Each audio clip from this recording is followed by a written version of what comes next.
How can we stop being victims to what's going on in our life? And how does Bhramanda Yog help us do this?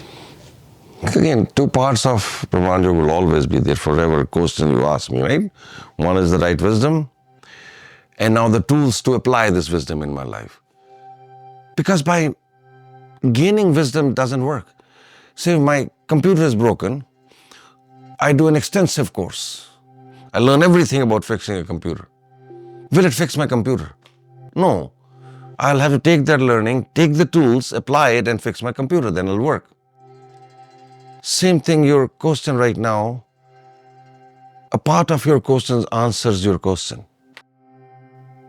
Who is a victim? Victim is nothing else but an expression of my ego. My ego has been hurt. People have treated me differently than I expected them to treat. But if you were living like those 3 people or 30 people were asked to live, when they said that if you step on somebody's toes, don't stop to say sorry because there is no one. And same applies to you. Somebody steps on your toe, you don't focus on it because there is no, who can step on your toe when there is no one?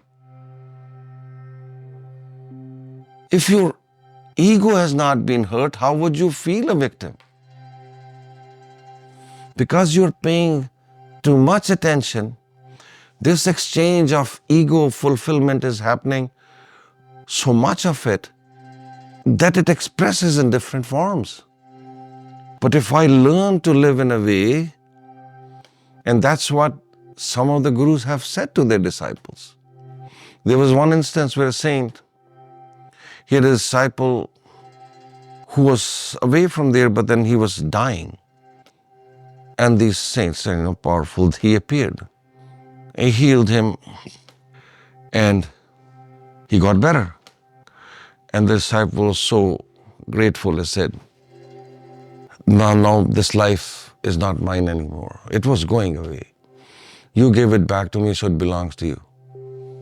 Now you guide me what to do in my life.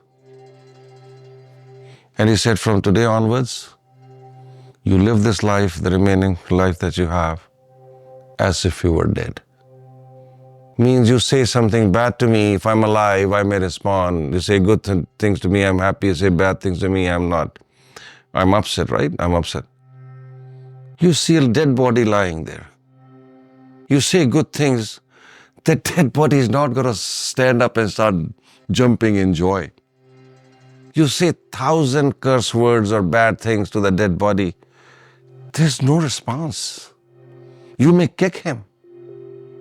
You may punch him. There's no response.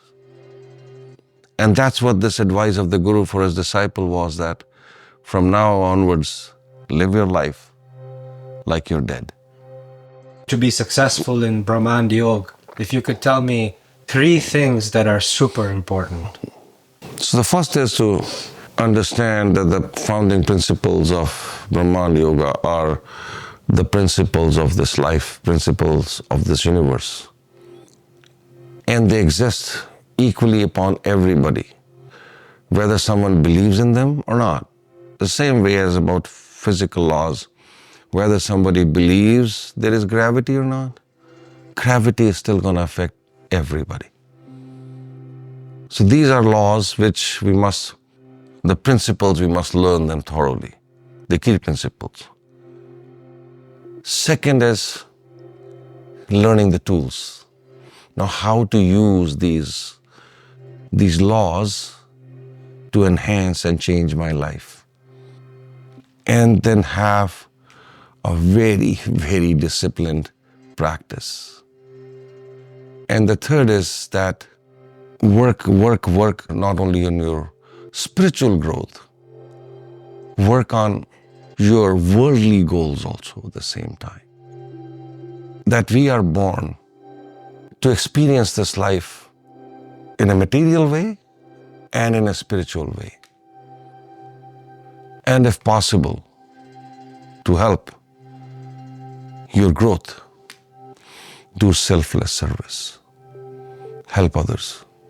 Because one of the principles of Brahmanda Yoga is that if you help somebody achieve what they want in their life, this universe will come and help you achieve what you want in your life. So do seva, service, without any motive or any expectation in return. If you can follow these principles or the pillars, your growth is certain. This is not an experimental form that it will work on 60% people, 40% people may not benefit. It's not. 100% of the people who follow these pillars or these guidances benefit 100%. Each and every person who follows it will work. Like a law of physics. You take a battery, you take a bulb, you take two wires, 10,000 people may connect it, and each time the bulb will light up. Unless it's being done wrong, either the battery is dead, the bulb is, broken, or there's a break in the wire. Those are the snags. But if everything is correct, if you follow these rules, no matter how many times and no matter how many people, it'll work 100% of the time.